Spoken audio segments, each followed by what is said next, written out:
So hello everyone. I welcome you all to this session on ethics, integrity and aptitude, which we will try to solve with the question paper that you have got in the morning. Okay. So we will deal with some of the important topics which are very much relevant for your upcoming mains. Basically saying about the emotional intelligence, the attitudes, the integrity pacts, the moral courage, and various number of workplace cultures that we need to enhance in our society even through this particular subject, which is to be said as ethics, integrity and aptitudes. Okay, so I hope all of you have attempted the question paper. Okay, I am awaiting the answer sheet soon so that I can check and evaluate it back to you. Okay, so for the time being, we'll try to discuss all the relevant aspects of this particular paper. The first question: laws and ethics are two tools for controlling human conduct. Explain with examples how to differ in their approaches. So it basically says about two things which are known as laws and ethics.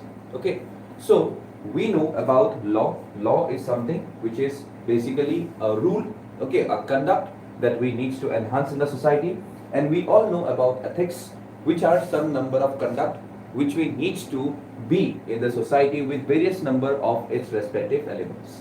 Supposedly today, if you have to see this answer, so introduce itself like, for the well-being and advancement of both individuals and society, there should be harmonious relationship between law and ethics. They regulate behavior and improves its social acceptability. So what are the objectives to have such number of harmonious relation between law and ethics? So I can say that they both set standards for right and wrong. Yes, that's very much correct. Laws have legal backing. Yes. Breaking of law provides punishment, so it controls the human behavior for more acceptable and civilized behavior. Similarly, ethics have many controlling options like boycott from society to control human behavior. Today, if you are directly violating the law, it has got legal ramifications. You will be produced in the court, you will be provided with some number of jail term, okay, or you will be levied with some form of fine. But at some point of time, if you see the ethics, so ethics does not lead to such number of legal interpretations. So obviously, ethics leads to boycott from the society. Ethics leads to change in the approach and attitude of the people towards you. So A was to be like ethics separate. So both law and ethics promote the well-being and development of the society, and therefore there are laws to control the purchase and sale of intoxicating substances. So there are laws to protect and empowerment of women. So these are some of the examples where we can see both, be it the law as well as the ethics. Ethics and law also award the socially accepted behavior through social recognition and social respect. So what are the approaches that the government needs to take when they are dealing with law and ethics? So the first approach is to law as regulations to maintain social harmony and safeguard their population. Ethics are rules that are created by organizations or society to determine what is right and what is wrong. Okay. Ethics, for instance, are upheld by people's sense of right and evil, and governments enforce laws on their respective citizens. Okay. So therefore, we all know that anyone who has got the harmonious and who enhance the harmonious relation between law and ethics, I can see that they are living more in a decorum society, more in a well-being society in even the coming times. And also, such society will be respected and uplifted everywhere in this particular world. Okay, so that are some of the specific elements that you need to mention in this particular number of questions. You can see the examples which are clearly given below. You can see even though the British government enacted the laws in India prohibiting the sati system, which led to a drop in sati instances. Thus, Indian community at the time opposed the law. So from law also, the ethics can directly be delivered. Okay, because if it is not ethical, then obviously law would also not enhance the efficacy of such number of activities. Okay, so that was the first question which says about everything about law and ethics. Chalo, coming to the next one. Others firmly think that there are some universal and timeless human values, which some people feel that values changes through time and in different circumstances. Give your opinion on this matter with the necessary justification. So here I am directly referring what? Human values. Okay, human values reference has been given with this question, and you have been asked your opinion on the matter with a necessary justification. That is the important part of the question framing. Okay, so what is that? So you can see that the aspects of life that we see as significant or desirable are known as values. So what are the values? the aspect of life that we see as significant or desirable. Anything or any approaches or any behavior which you directly see to be very much of good and desirable, we can directly refer it to as values. So what does values go for? They serve as moral guidelines and rules for conduct. And by taking up a major position in a person's life, values provide character, purpose and strength. Values reflect one's attitude, judgments, choices, behavior and interpersonal interactions. That is one of the very core aspects of values. Without this, you cannot enhance your relationship with the values. That is one of the important aspects why we need to enhance the value system that is provided in the society. Okay. Next, how can values be relative as well as absolute? So in the relative values, I can say that they are based on individuals and societal standards. Their likes, dislikes, social norms, tradition. For instance, Indian traditional value of Vasudhaiva Kutumbakam, that is, the whole world should be a family. The whole world is a family. So obviously, at such Vasudhaiva Kutumbakam, this principle, which is very much of universal in nature, it directly makes something which is known as brotherhood, not it directly reflects any number of enmity between individuals. Okay, so values evolves to bring other order in the society and are very culture specific. So they evolve along with the cultures. For example, the present generation of the Indian society is more ambition sensitive, showing more assertiveness instead of Indian traditional values of sacrifice and selflessness. So today you cannot see any form of sacrifice or selflessness towards your own members. For your own career, you can ditch even your brother, even your sister, even at some point of time your parents. So obviously you are not so much of culture sensitivities you have that you had during at some point of time. So that is the core aspect of this particular generation which we can directly derive it from relative values. Then if I say about absolute values, what we can say? These are universal values like truth, gratitude, peace, non-violence, sympathy and are beyond time and space. আজি আমি আসু নাই এটো আমার matter নকৰে. Today you are here, tomorrow you may not be here, but these values will remain till the end of this particular earth. So it will remain because they are very much universal and therefore in some way or the other it would directly possess in the society. So they are core values and are fundamental and they do not change and remain stable.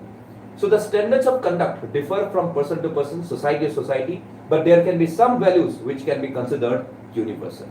For example, murder is a crime in every society and hence a universal norm.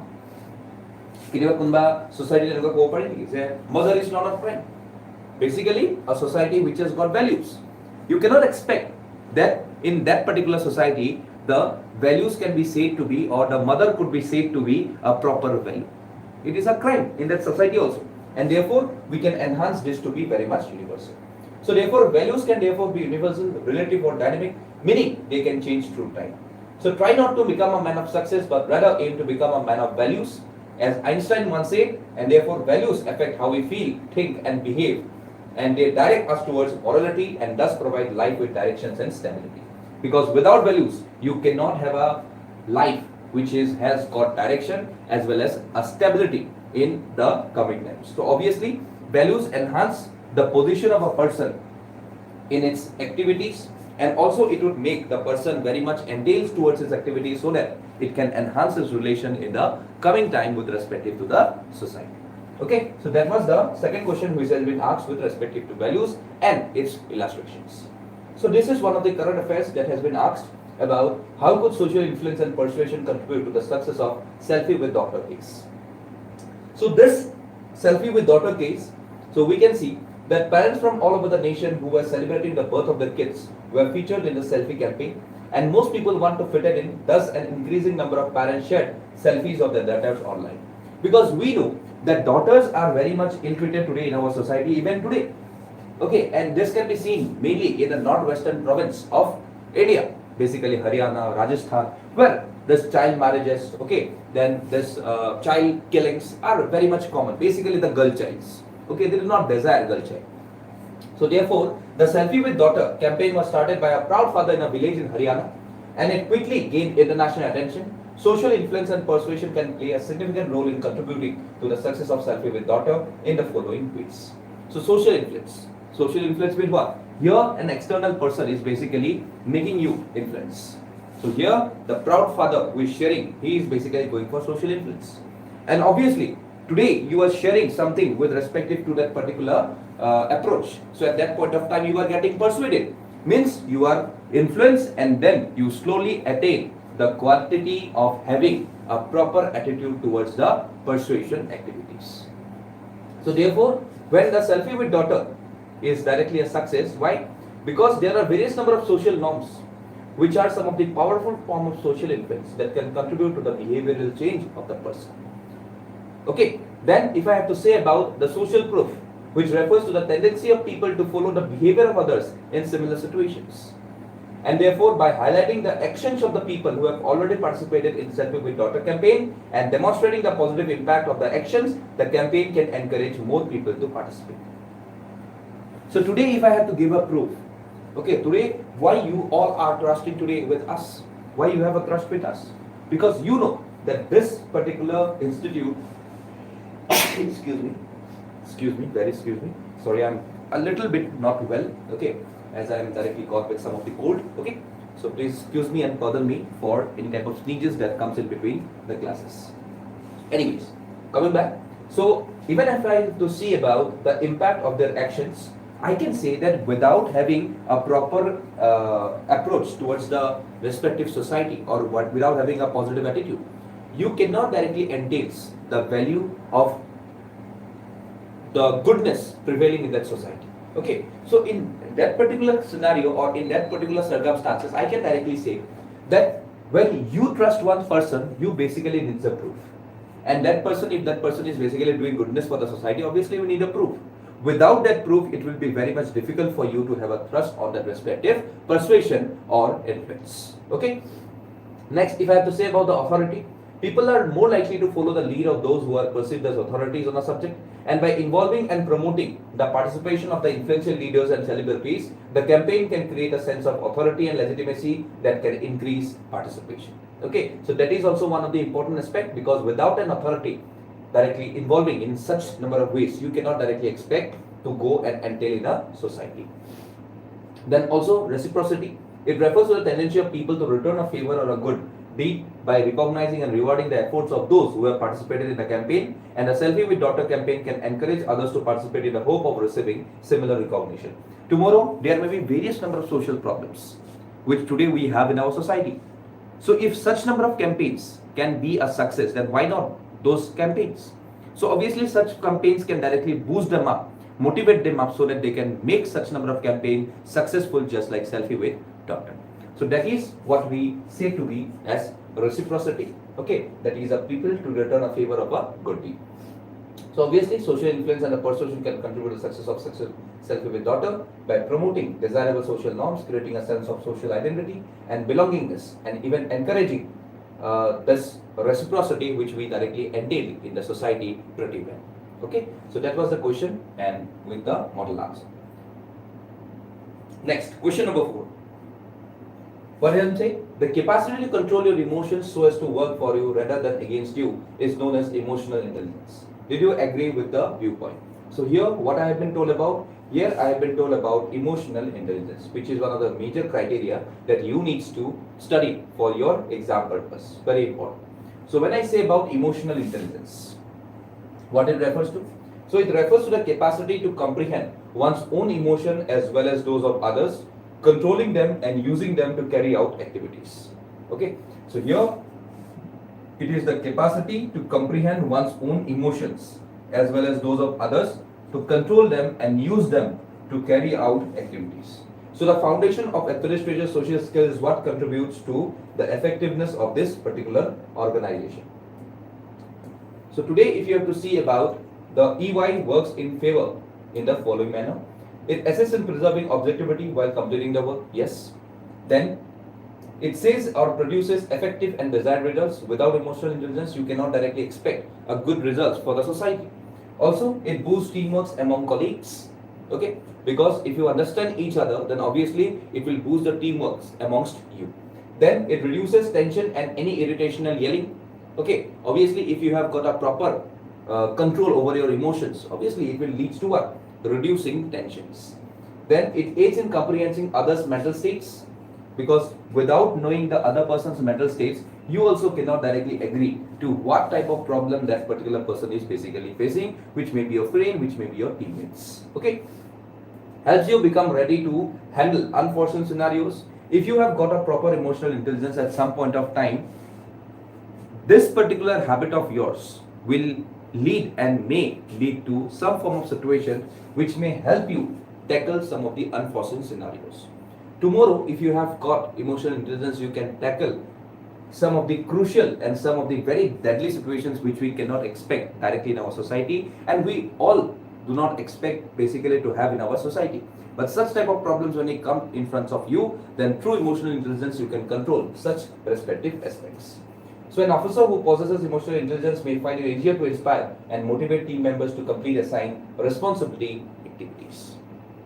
So without emotional intelligence, it becomes very difficult for a person to enhance its moral responsibilities which he has towards its society. So that is one part which we say about emotional intelligence.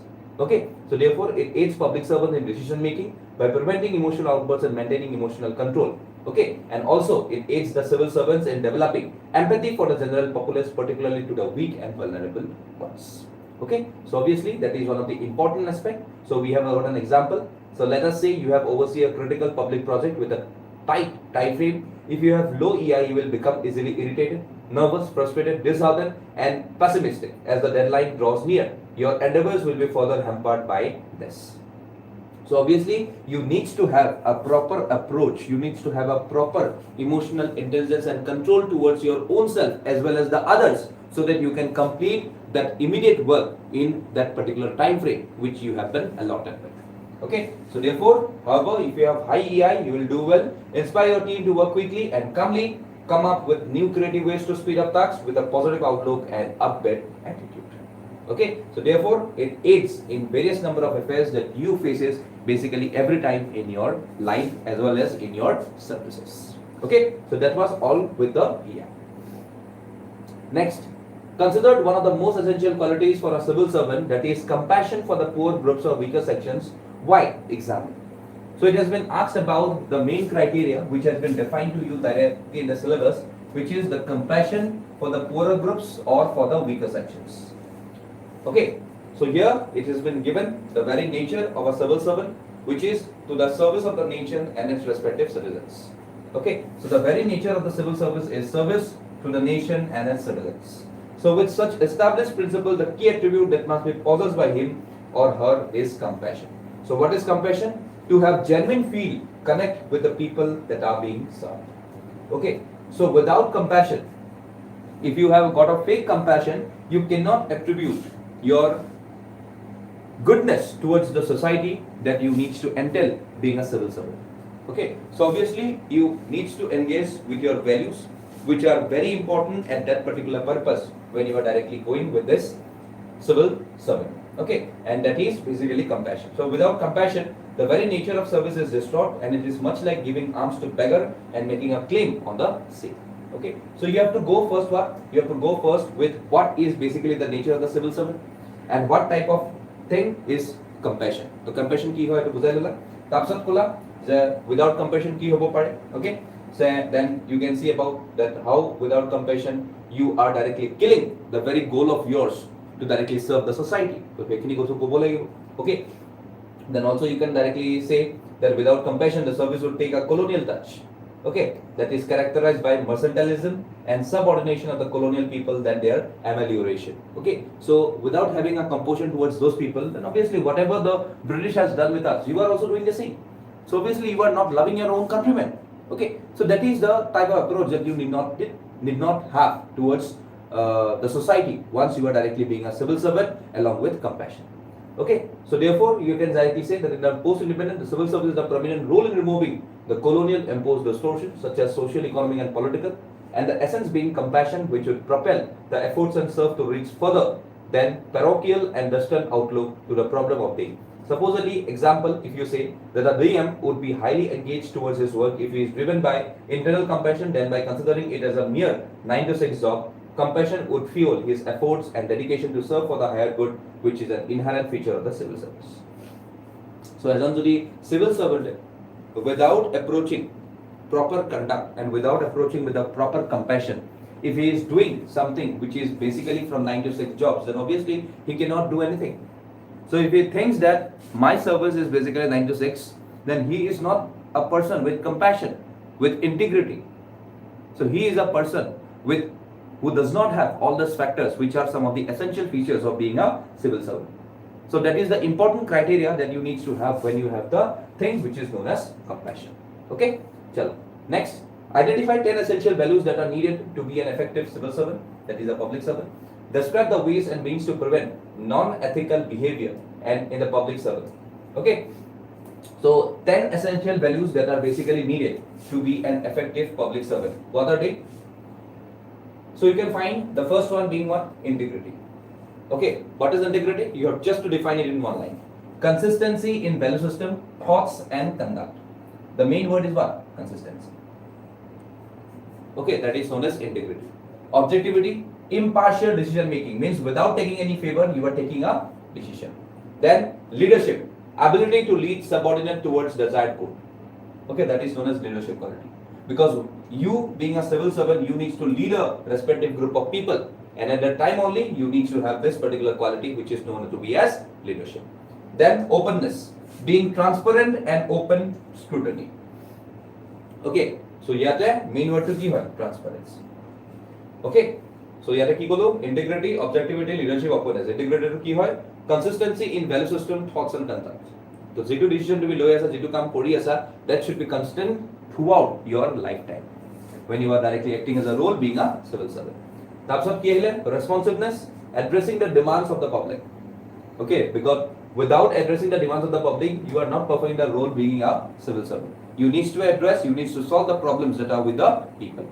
Then empathy, feeling and acting towards alleviating pain of the public. So you need to understand the pain of the public which they are facing towards their lifetime. Okay, that is the core important aspect when you are directly going ahead with the purpose of addressing the empathy of the people. That is basically their problems. Then selflessness, action should not be self-oriented, rather other-oriented. So obviously you should not make some of the moves which is basically benefiting you. Rather you should move forward in benefiting others. That is the core aspect of selflessness. Then you have to say about honesty, being fair, trustworthy and sincere. Okay, that is a very honest decision that needs to be taken in every approaches. Accountability, assuming a responsibility and answerability for actions. Courage, ability to do what is required even if the odds are against. So accountability you say, if today you are doing good, you are directly showing yourself that yes, this is for the society and I have done such number of goodness. But when you are saying about responsibility, that means what? That means today whatever you are directly making the society to do and whatever types of values that you are imparting in the societies, today or tomorrow if that outcome is bad, obviously you have to take the responsibility of that badness too. Goodness korilo bhal, badness korilo responsibility lobo lagibo. Lastly, courage. Courage to take some of the immediate and important decisions. Because without such decisions, obviously everything may directly fail apart and therefore it will directly make you very much of criticizable element in the society. So hetu ahigol ki courage. So therefore the following are strategies to stop unethical behavior among public employees.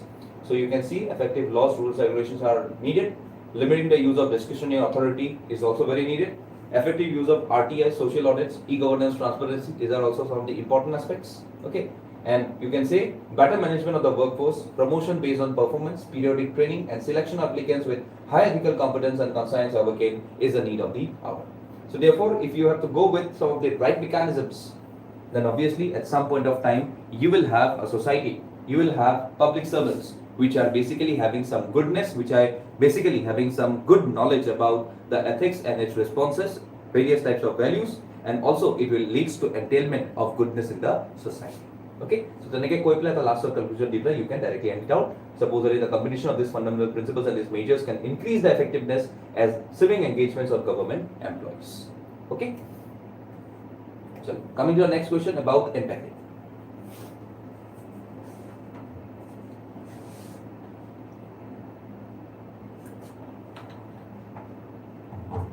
Okay, empathy.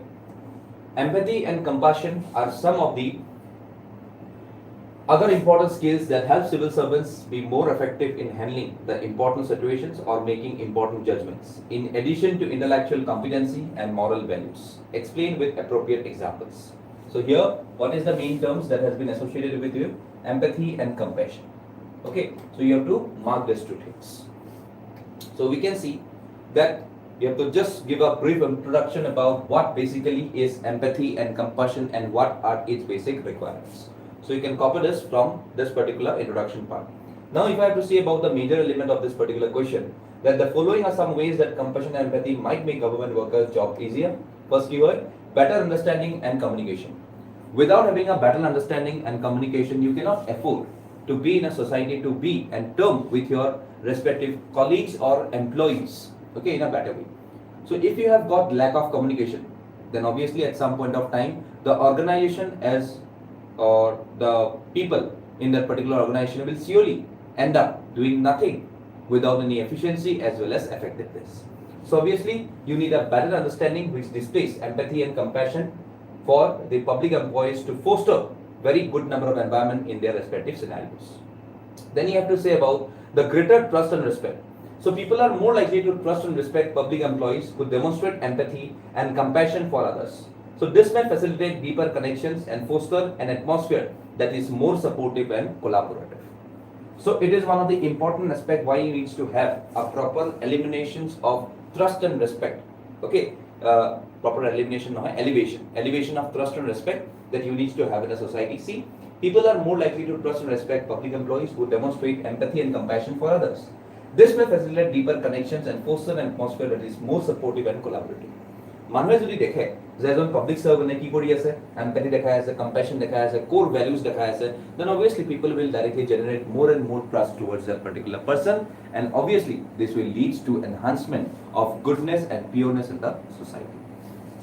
Better judgments.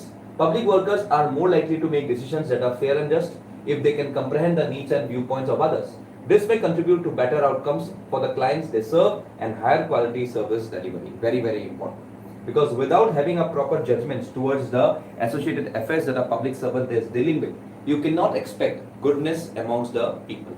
So obviously better judgments, if it's not partial, then obviously you can see that this will lead to engaging more number of clients in everyday situations. Then increase motivation and engagements. So public servants are more likely to be engaged and motivated in their work if they are driven by desire to serve others and have a good influence. So better performance and improved results may result from this. So what is the main aspect of this? Here we can see about motivation and engagements.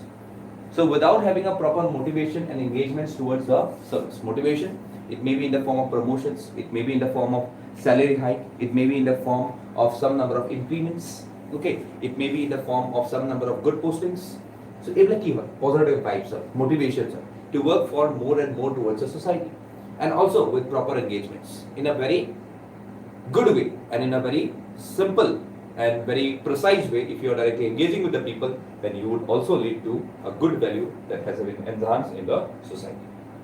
So if you see, for example, it has been given, the needs of the people they serve can be understood by a public official in charge of overseeing a food aid program, and decisions can be made to meet those needs. In order to establish trust and respect with the people they assist, they may also employ their empathy and compassion. This can foster an environment that is more supportive and conducive to the collaboration. So overall, to be effective in their positions and have a positive impact on the populations they serve, civil officials may find it essential to demonstrate empathy and compassion. One of the core values that you need to have towards this particular example that you need to be in the society. Okay, very important one. Chalo, coming to the next one. Examine the relevance of the following in the context of civil services. Very direct question. Just with the definition, if you can, you can directly come up with an example. Okay, বেশি এও করব না লাগে। So কি করব আমি?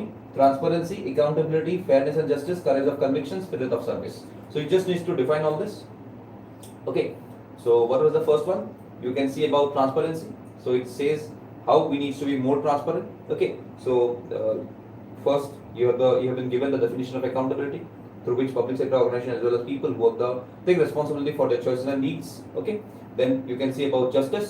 Okay, that how justice could be inhaled in the society. So it's just some of the definitions which are very proper in this particular aspect. Okay, so already in the static subjects of ethics, I have defined you all such. Please go and watch this video so that you can be more enhanced towards what is all this. So courage of convictions, yes, you have to say that how challenging situations can be dealt by you all. Okay, that is the main definition. The spirit of service, which is being devoted to serving the public without regard for any personal gains or any personal attainments. Okay, so all these things you have to define, and this is the end of the question. Next, how would you define attitude? Discuss various attitudes that can be seen in organizational behavior. So here, attitude. So attitude is one of the principles that you need to have towards entailing your lifetime. Okay, so the diya se attitude of first definition kuch it involves a complex organization of beliefs, feelings, and disposition to judge certain actions or events based on some form of degree as well as based on some form of favor or disfavor. Okay, so yeah, there you go. The three main forms of attitude that you have in an organization: job satisfaction, job involvement, and organizational commitment. Okay, job satisfaction refers to how content a person is with their position, how a person is feeling with the position that he is primarily holding. So that is known as job satisfaction. Then you have to see about job involvement. So if you are very much involved with the job, then only you can work for the betterment of the society. Without having a proper involvement of the respective jobs, you cannot entail goodness in the society. You cannot directly expect some number of phenomena which are associated with the job properly. So you have to be involved in the job if you need to do something good for that particular position. Okay, or else you should resign so that next who is interested in that particular job should directly come over and do that particular job effectively. The job involvement is very important. Then organizational commitment, it reflects the organizational values described as mutual understanding situation in which an employee recognizes the organizational ideals and goals and works to achieve them, and the organization wants to keep the membership. So according to studies, a person's level of organizational commitment is a stronger predictor of their salary and the turnover of the organization. Okay, so therefore organizational behavior, job satisfaction, job involvement is one of the major criteria which are respectively going with the types of attitude that we can see within a respective organization. So this has been asked with this particular question, so you can end this with a proper conclusion. Next, the good of an individual is contained in the good of all. What do you understand by this principle, and how can this principle be implemented in public life? So it is saying about the good of an individual which is contained in the good of all. Okay, so here we can say that the good of the individual is contained in the good of all refers to the idea that a person's best interests are entwined with those with the entire society. In other words, everyone benefits from the advancement of the society. So today the idea of Sabka Saath Sabka Vikas is one that is innate and expresses the idea that everyone in a community develops with the help of others. And therefore we can see Sabka Saath, Sabka Vikas, and what? Sabka Vishwas. Okay, so therefore if you have to entail this particular principle, then you have to be within the society, and therefore we can see that through this number of phenomena I can see goodness in the society coming together. So therefore you have to just define what is basically inclusive growth. That means the growth which includes everyone in the society, be it poor, be it from the middle class, be it from the higher class, everyone. So here to kotha kola. Second, what do you have to say? Second, you have to say about building trust amongst everyone.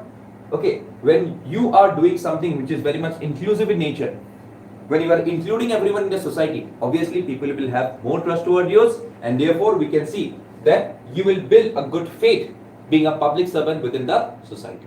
That's what called reduce hopelessness. Hopelessness is lessened when everyone works together for the common good.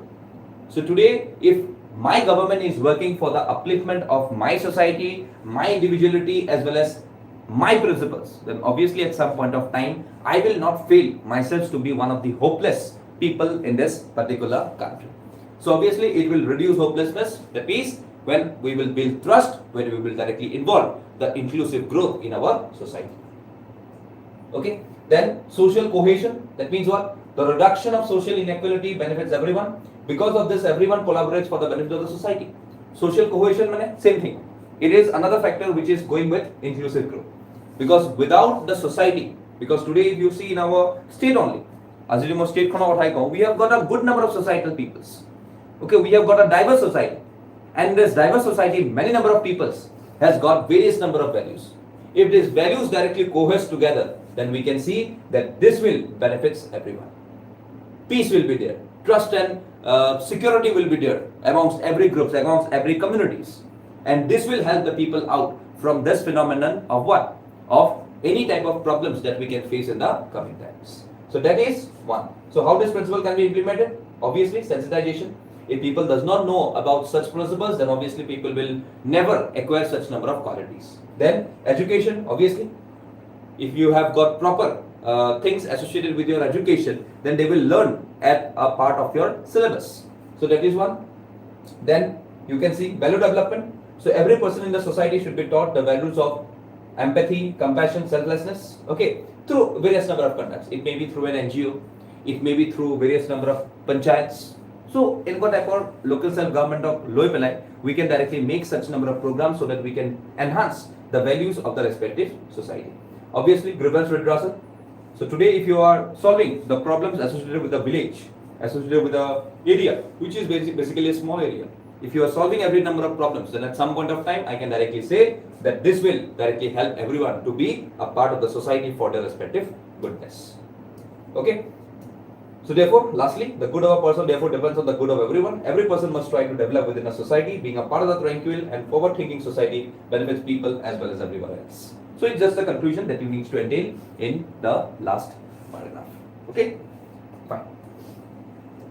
Question 11. If human values and other fundamental principles clash, the former should prevail. Do you concur? Use a suitable example to support your position. Okay? So it has been asked what? If human values and other fundamental principles clash, the former should prevail. Mane values should prevail. Okay? So do you agree with this statement? Concur mane ki agree. Use a suitable example to support your positions. So you have to just define what are the values. Okay? Then values can be roughly categorized as what? Family value, civil service value, organizational value, professional value, moral value, ethical value, societal value, personal value, and lastly, human value. Okay? So people to act like humans, they must uphold this principle. And since humans are born distinct from other animals, society has developed certain ideas as a result of human content and interaction. So these are the principles that control how two or more people behave. And some human values include sympathy, solidarity, and compassion. Okay. So what is the significance of human values? You need to entail. Okay. And why it should be very much prevalent in the society? So because human values share a human element and will be universal across context, circumstances, and conditions. So Aji, supposedly if I see badness going in the society just because of rapes, murder, then obviously whatever the type of values towards the people who are criminals, so as it more value as maybe the same type of value will be with whom? A person sitting in America, a person sitting in Australia. So he will also does not like. So obviously these are the values which may be said to be universal across context, circumstances, and conditions. Human values are tied to the dignity and respect. Yes. Human values are inherent in all people since they are people, but other values are ingrained in people by the socializational process. As there are many pressures from divisions due to various socio-cultural values, human values are more accountable for trying people to live in a society or country. So therefore, if you adhere to these human values, then obviously the society at some point of time will be feeling very much of protective, and this may entail the character of value system, the character of citizenly value system, and also it will make your society enhance towards goodness that will prevail just because of these values. So therefore, in the modern world, which is plagued by numerous conflicts such as civil wars, refugee crisis, and terrorism, adherence to human ideas such as love and compassion is necessary, and the ability to properly put into practice ethical ideas like justice, integrity, abstaining from violence, and refraining from killing, even in dire circumstances, comes from having these human values. So moral ideas are justified by the positive and emotive surge that human values transmit. So these are the principles that enable us to coexist peacefully and actively promote peace. When interpersonal tension is high, human values can be used to regulate relationship and promote peace. So obviously, human values are importance of katha yaad kowa goise. So if you have known about the human values and its importance, you could write this answer very simply. Okay, that is the core aspect which has been made through the proper conduct that we can see with respect to this model answer. Next, what do you think about the integrity pacts?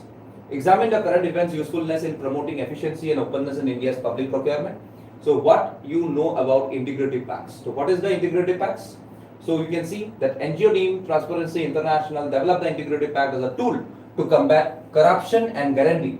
To integrity pact to combat corruption and guarantee fairness, transparency, and competition in public procurements. That is known as integrity pacts. Very important. Okay, this was one of the highlighted topics. Okay, and I can very much say about that this type of questions may get asked.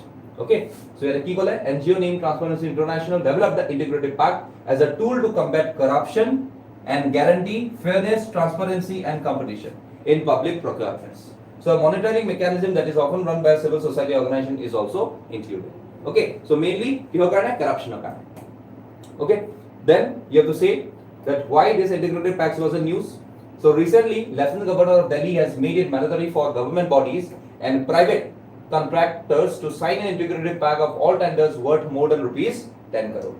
So what are the advantages of this integrity pact? So it shows a dedication to fight against corruption. Yes. Process for public procurement are improved in items of fairness, transparency.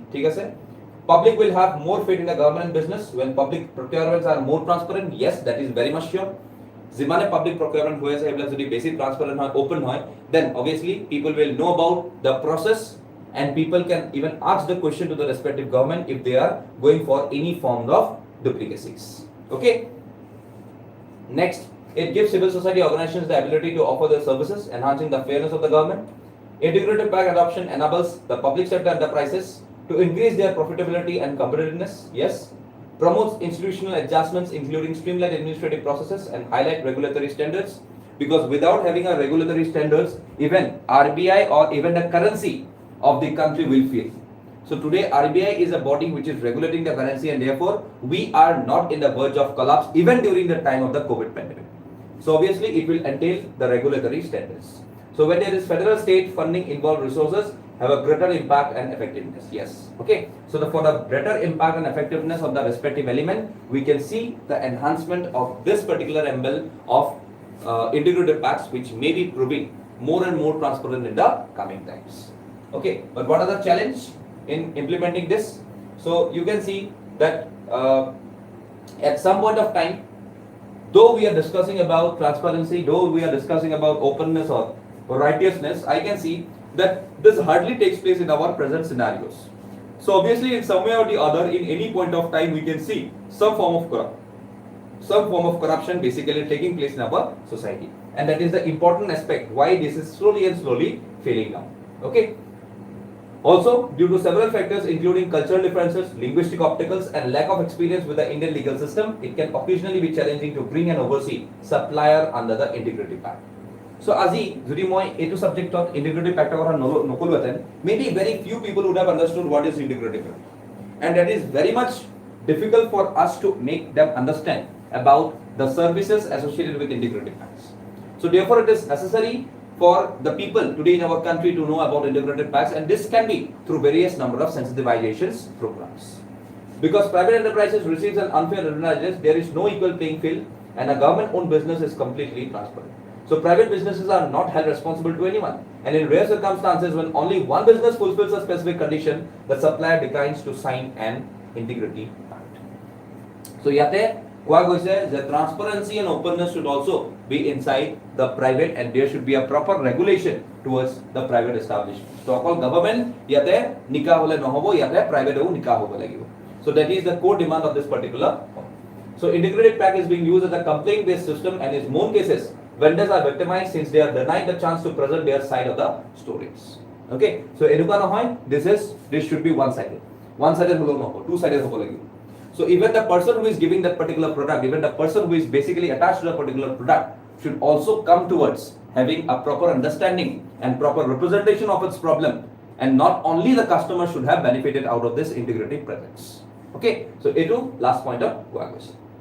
So therefore the integrated pact in India has been successful despite facing several obstacles. Transparency International reports the most IP compliant public sector undertakings believe the tool has improved fairness and competitiveness in public and procurements while saving the PSUs a sizable sum of money. Okay, so that is one of the important aspects why we need to entail the goodness prevailing around the society with the integrity pacts. Okay, next, what do you understand by moral courage? Okay, so moral courage or another term ki hoy fortitude.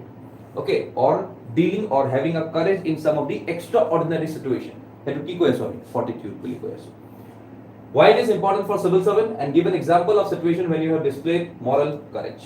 So a definition to deal it's a crucial quality that enables people to uphold their values and defend what is good even in the face of difficulty or hostility. First point. Second pointer, you have to say about the willingness of this act of the people to act morally and courageously. Then importance of moral courage for civil servants, high ethical standards. Yes, if you have got a moral courage, you can directly say and you can directly make your high ethical standards very much common amongst the society. Okay, that's what Kiko said. Impact masses. If you have got fortitude, you have got a courage, then at some point of time, many will directly keep you as a benchmark, and they will also be such courageous people in the coming times just like you. Okay, who can deal any situations with courage at every point of time. Okay, that's what I say. Maintaining public trust in government. If you have showcasted such number of courage, then obviously people will have more trust towards you. Okay, then you have to say about that for government officials to uphold the highest ethical and professional standards in their work, moral bravery is a crucial quality which enables government employees to act in the public interest, even when making challenging and occasionally delicate political decisions. Morally courageous public officials uphold the integrity and legitimacy of their position, inspire the people's trust. See, without the moral courage that you have towards the society, you cannot entail discipline, you cannot entail a good number of conduct in the society. So, আজি মই courageously দুটামান কাম নকৰো, okay, in the society, then obviously no one will remember me, because others will directly think that this is the same type of officer or public servant which basically comes to the office to sign up the papers without going for any forms of wise decisions, okay, always pending with various number of crucial decisions, and this will make the whole society worsen down, and also the society will directly make, or the impact will be very much more in the society, which will lead to its slow development.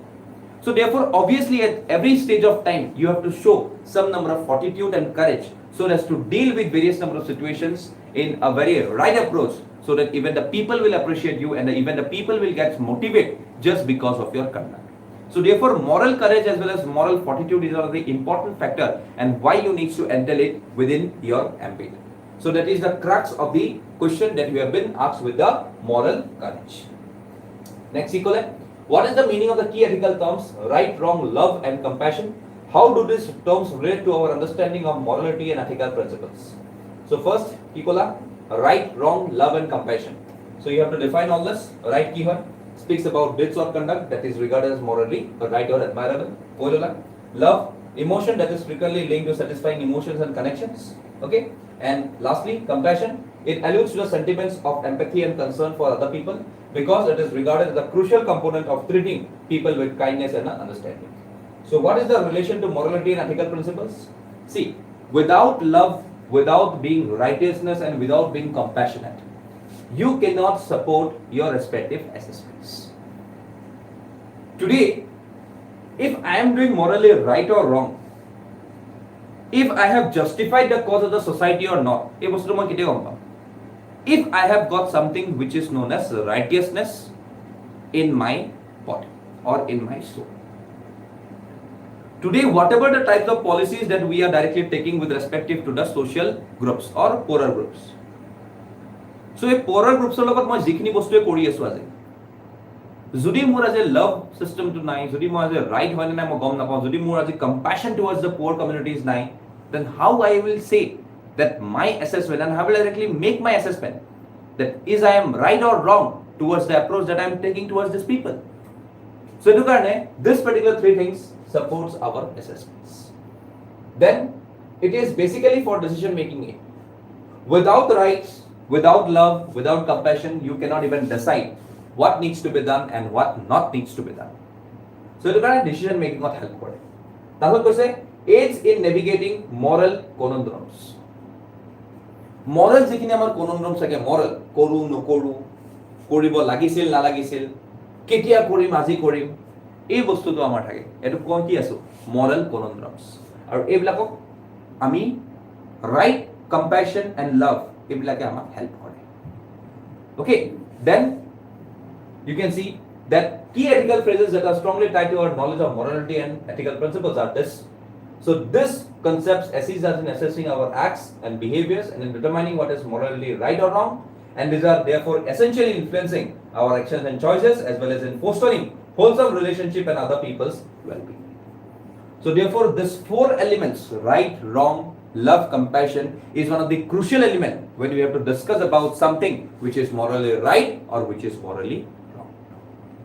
Okay, so এনেকুৱা টাইপৰ questions বিলাক বহুত আহাৰ chances থাকে, and this makes people's মানুহৰ বুজাটো ইয়াতে ওলাই যায় যে ethics মানুহে কিমান বুজিছে. Okay.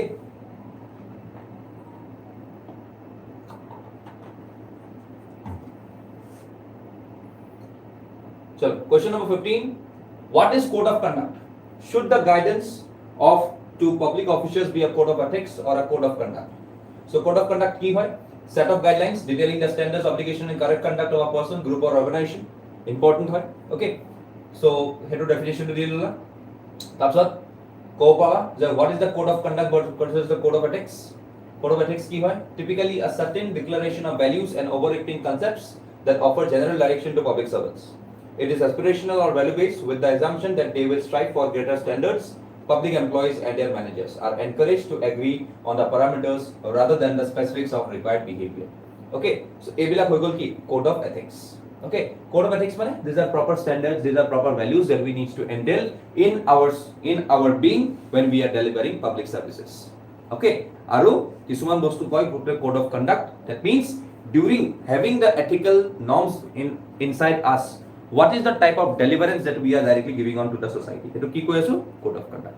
So difference iman tar bahire besi difference nai. Okay, so you can directly say about that how the type of administration and what are the basic approach that needs to be taken when you are directly having and following the code of conduct alongside the code of ethics. So here basically main difference kita jodi tumaloke koi dia code of conduct or code of ethics or ekhiniye that will be suffice this particular answer. Okay, so code of conduct jitu ami behavior dekhai asu, or code of ethics which we have together for which we are delivering the code of conduct, that is the code of ethics. Okay, baki all answer diya ase side. What is work culture? Emphasize the difference between Indian and Western workplace culture. Mainly, work culture key is the consequence of the set of values and beliefs carried over a long time and has substantial impact on the behavior, quality, and quantity of work done by the employees in an organization. Okay, so it is work culture. So, when compared to the rest of the globe, a decade ago, India's work culture was very different, but due to rapid expansion of the MNC, BPOs, and IT sectors, there has been a paradigm change recently. So the onset of globalization forced businesses and peoples to collaborate internationally. Agote jodi amak internationally collaborate koribole koy amar majot hi bostu nasil, hi approach to nasile to deal with peoples from outside world. But today that approach has totally changed because of LPG reforms. Jar karone ami basically globalized world or logot ami basically interact koribo parisu. So that is the core demand of this particular question. Okay, so what is the Indian work culture? Indians have a variety of cultural norms that carry over into their workplace. For instance, the Indian greeting, Namaste, is a crucial component of the Indian etiquette and is typically utilized. However, educated Indians are also familiar with Western traditions that favor handshaking, and in addition, decision making in Indian workplace is typically top-down and based on a hierarchical structure. So our decisions black upward lower, or here decisions black tall. Business transactions are complicated by a lack of infrastructure and poor supply chain management, which demands a lot of patience. Additionally, inefficient bureaucracy and a lax attitude in official circles can cause processing delays, paperwork overload, and a general lack of trust in the system. Okay, so ekini bostu amar ase with respect to the business attitudes. So but compare korile ki hobo, ekini asle ki difference. Compare korile time spent on one person's life is valued more. They seldom ever being stressed from our home. Over time, work becomes a component of their life instead of life itself. However, Indians have a bad work-life balance because some even work past their normal hours and they place a higher priority on job than on personal life, which stresses on personal life. So, our yate ki hoi jaye personal life or professional life to bahut mix hobo lagta. Because of professionalism, because of the professional life or because of the professional conduct, we often give less importance to some of the personal conducts. Okay, jar karone amar impact besi hoy. And being a civil servant, you will all face when you directly enters this particular phenomenon. Okay, so personal life is na ke barabar. Okay, professional life today basically ami engaged hone ke bola. Okay, and obviously we have to work for good number of hours even outside the office hours. So therefore the boss subordinate relationship is not more formal or hierarchical in Western culture. Superiors respect subordinates and do not show their rank to them. They are given responsibilities that are significant and even they go for joint accountabilities. Okay, but it is not in the case of what? India. Indian কি হয় hierarchy system to বহুত বেশি okay who is a boss and who is a subordinate এই বস্তুটো বহুত strict হয় and obviously this directly makes a difference from us towards them okay তাৰপিছত কৈছে today we can see that the critical assessment that mentorship programs in India sorely needs is frequently delayed either because of appraisal procedure or because the assessor has necessary expertise. So therefore, people in the West are adaptable and receptive to change. There is a lot of resistance to change. Implementation in India is due to the work culture there. So we can see that we are not ready for change. Okay, our change approach to बहुत slow. Okay, today whatever the decision that has been taken by our government in changing various number of scenarios, obviously people does not like it immediately. Slowly and slowly they may directly attain to such number of changes. But obviously at some point of time I can directly say that it would lead to some form of differentiation between the Western culture as well as India. Okay, so therefore workforce culture is crucial for the development of both organization and the country as a whole, and workplace cultures may widely have both advantages and disadvantages. The best workplace cultures practices from throughout the world must be selected, modified and put into practice, and with proper dedication we have to directly entail it into our respective system. Okay, so itu ami sabo lagibo across the world. Okay, যে আমাৰ এতিয়া supposedly আমাৰ ইয়াতে 6 day over at some point of time we can see that the American maybe the Europeans they have a culture of 5 day a week work. They have got a fixed hour of 6. So at some point of time we have to see and entail the differences about the work culture that we have in the other world as well as with respect to our country which is India. So yet taking differences requires mainly the concept is about workplace and work conduct.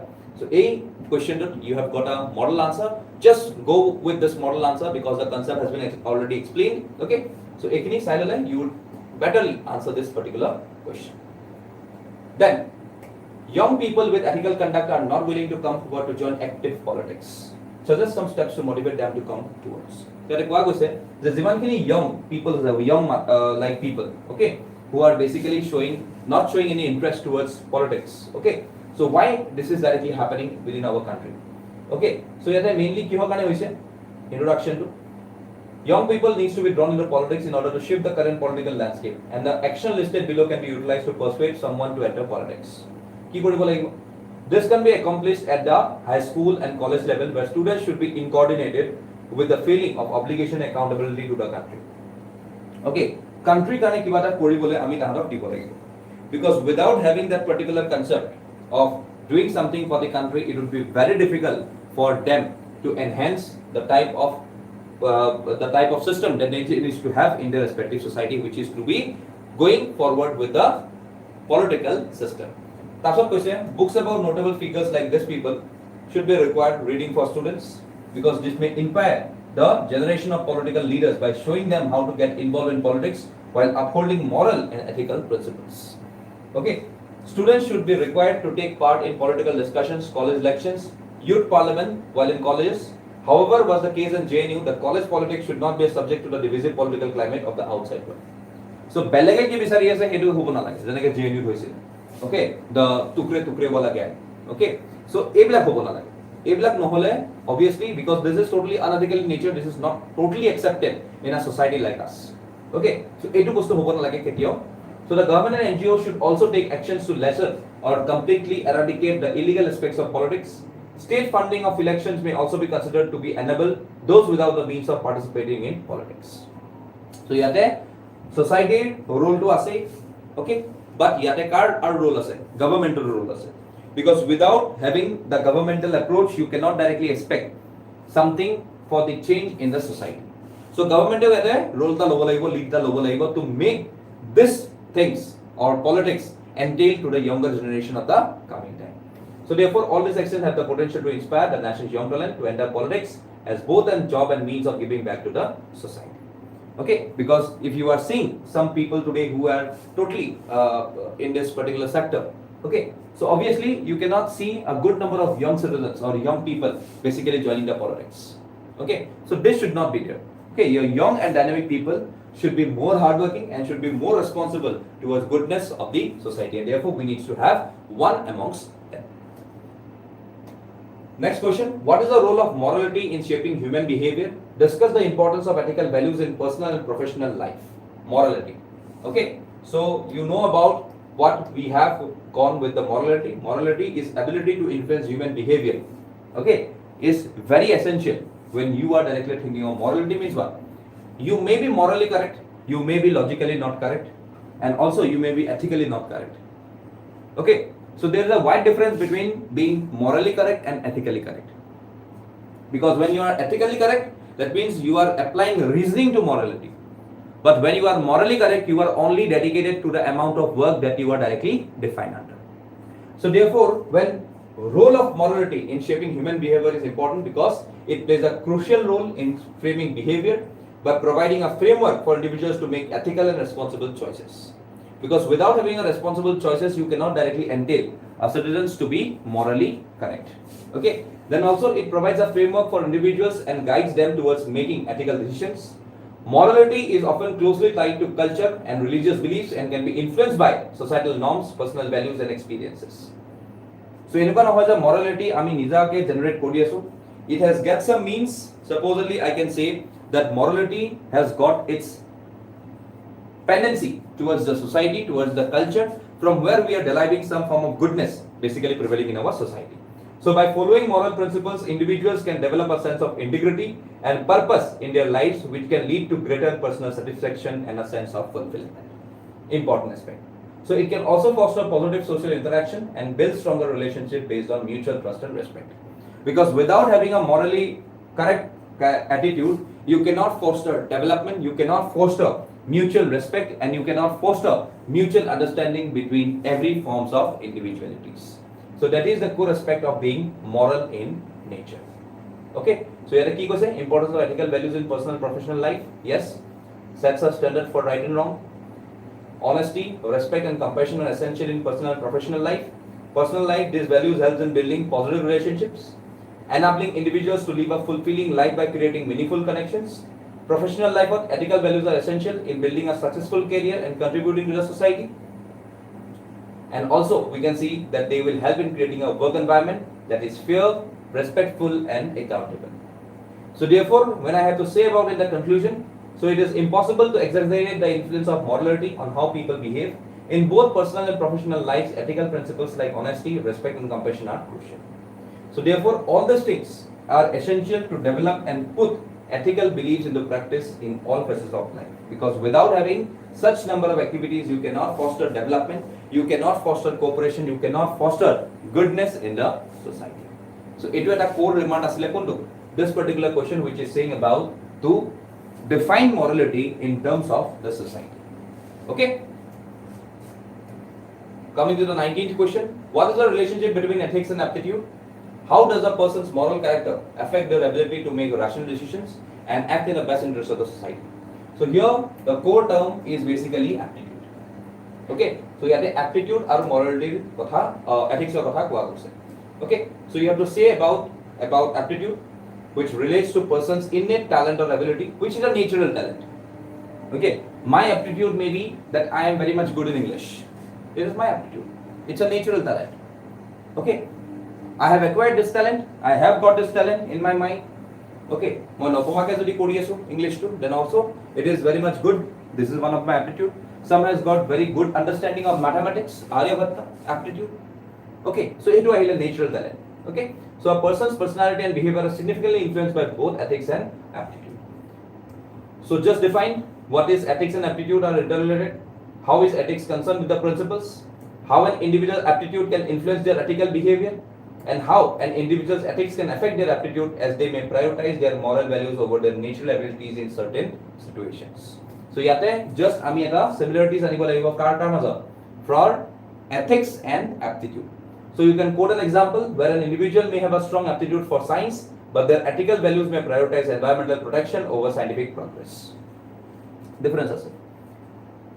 মাথাত মোৰ যেহেতু logic ইন্টাৰপ্ৰিটেশনস বেছি মাজাক মোৰ যেহেতু মই science লৈ ভাল পাওঁ মই সায়েন্সৰ কথা কৈ ভাল পাওঁ বা মই সায়েন্সৰ যিখিনি ডেভেলপমেন্ট হয় সেইখিনি লৈ ভাল পাওঁ so here the example has been given that if I am ethically correct okay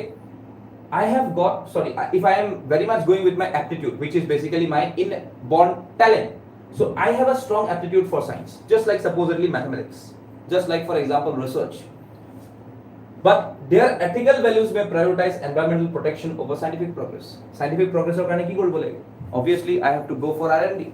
I have to even inject some of the medicines towards some of the human beings, some of the things associated with animals. What try koribo lagibo, R&D koribo lagibo. I may have to also kill animals for a proper R&D.